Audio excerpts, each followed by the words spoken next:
जय मां आदिशक्ति। दोस्तों, आप सभी का तंत्रविद के YouTube चैनल पे हार्दिक स्वागत है। आज मैं सदाशिवनाथ आपको चैत्र नवरात्र 2024 के बारे में संपूर्ण जानकारी प्रदान करूंगा। तो चलिए शुरू करते हैं।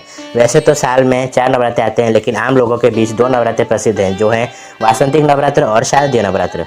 इनके अलावा और 2 नवरात्रे भी आते हैं जो आम जनमानस से दूर रहने वाले साधक मनाते हैं। इन्हें गुप्त नवरात्र भी कहते हैं, जो माघ और आषाढ़ के महीने में आते हैं। आज हम एक प्रकट नवरात्र वासंतिक नवरात्र के बारे में चर्चा कर रहे हैं।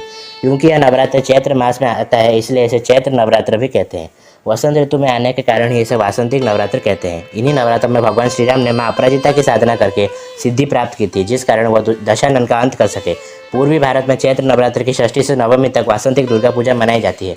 महाराष्ट्र में चैत्र शुक्ल प्रतिपदा को गुड़ी पाड़वा मनाया जाता है। साथ ही साथ इस दिन से हमारे देश का नया संवत शुरू होता है, जिसे विक्रम संवत कहते हैं, और हमारा नववर्ष आता है। तथा चैत्र शुक्ल नवमी तिथि को मर्यादा पुरुषोत्तम भगवान श्री रामचंद्र जी की जयंती मनाई जाती है। चैत्र शुक्ल प्रतिपदा से पूर्णिमा के 15 दिनों को शक्ति पक्ष की संज्ञा दी गई है, तथा प्रथम 9 दिनों को नवरात्र या शक्तिवासर कहते हैं। शक्तिवासर में साधना, उपासना और प्रार्थना का बहुत महत्व है। साल 2024 में चैत्र नवरात्र 9 अप्रैल 2024 मंगलवार से लेकर 17 अप्रैल 2024 बुधवार तक है। श्रीमद् भागवत देवी महापुराण में कहा गया है कि शशि सूर्य गजारूढ़ा शनि भौमेतु रंग में गुरु शुक्र च डोलायाम बुधे नौका प्रकीर्तिता। अर्थात जब नवरात्र रविवार या सोमवार से शुरू होते हैं, माँ दुर्गा हाथी पर बैठकर आती हैं। इसी तरह जब नवरात्र मंगलवार या शनिवार से शुरू हो तो माँ घोड़े पर बैठकर आती है। इस साल यही संयोग बना है। जहाँ घोड़ा स्फूर्ति, गति और राजत्व का प्रतीक है, माँ शेरावाली धैर्य, शक्ति और चेतना की प्रतीक है। मंगल और शनि दोनों ही ग्रह घोड़े को प्रभावित करते हैं, परंतु माँ के चरण में वो भी दास हैं, क्योंकि माँ पीताम्बरा मंगल की अधिष्ठात्री देवी हैं और माँ काली शनि को नियंत्रित करती हैं। यह इस बात को दर्शाता है कि आने वाले साल में युद्ध, भयंकर बीमारी, प्राकृतिक आपदाएं, राजनीतिक उथल पुथल आने वाली है। जिन लोगों की कुंडलियों में शनि मंगल की युति है, वह सावधान रहें। आपको अग्नि, विद्युत, विस्फोटकों से खतरा है तथा वाहन दुर्घटना से बचने का प्रयास करें।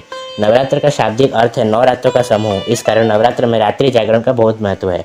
यह बात याद रखने योग्य है कि कलो चंडी विनायको, अर्थात शास्त्र कहते हैं कि कलयुग में सिर्फ भगवान गणेश और माँ चंडिका की उपासना ही फलदायक है। जब मार्कंडेय पुराण के सावर्णिक मनवंतर के देवी महात्म्य में यानी दुर्गा सप्तशती में ऋषि मार्कंडेय जी को ब्रह्मा जी बताते हैं, प्रथमं शैलपुत्री च द्वितीयं ब्रह्मचारिणी तृतीयं चंद्रघंटेति कुष्मांडेति चतुर्थकं पंचमं स्कंदमातेति षष्ठं कात्यायनीति च सप्तमं कालरात्रिति महागौरीति चाष्टमं नवमं सिद्धिदात्री च नवदुर्गा प्रकीर्तिता। उक्तान्यतानि नामानि ब्रह्मणेव महात्मना। अर्थात माँ आदिशक्ति के 9 रूप हैं: शैलपुत्री, ब्रह्मचारिणी, चंद्रघंटा, कुष्मांडा, स्कंद माता, कात्यायनी, कालरात्रि, महागौरी और सिद्धिदात्री। इन 9 रूपों को ही ब्राह्मण और महात्मा लोग नवदुर्गा कहते हैं। नवरात्र का हर दिन एक एक देवी की आराधना के लिए स्थिर किया गया है। ये 9 देवियाँ नवरस, नवगुण, नवद्वार, नवचक्र और नवधा भक्ति को दर्शाती हैं।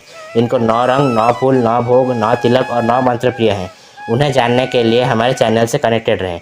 अगर आपको हमारी प्रस्तुति पसंद आई हो तो इसे अपने फ्रेंड्स, फैमिली, मम्मी पापा, भाई बहन, बच्चों से ज़रूर शेयर करें। वीडियो को लाइक करें, कमेंट में अपने प्रश्न और सुझाव साझा करें। हमारे चैनल को सब्सक्राइब करके बेल आइकन को अवश्य दबाएं।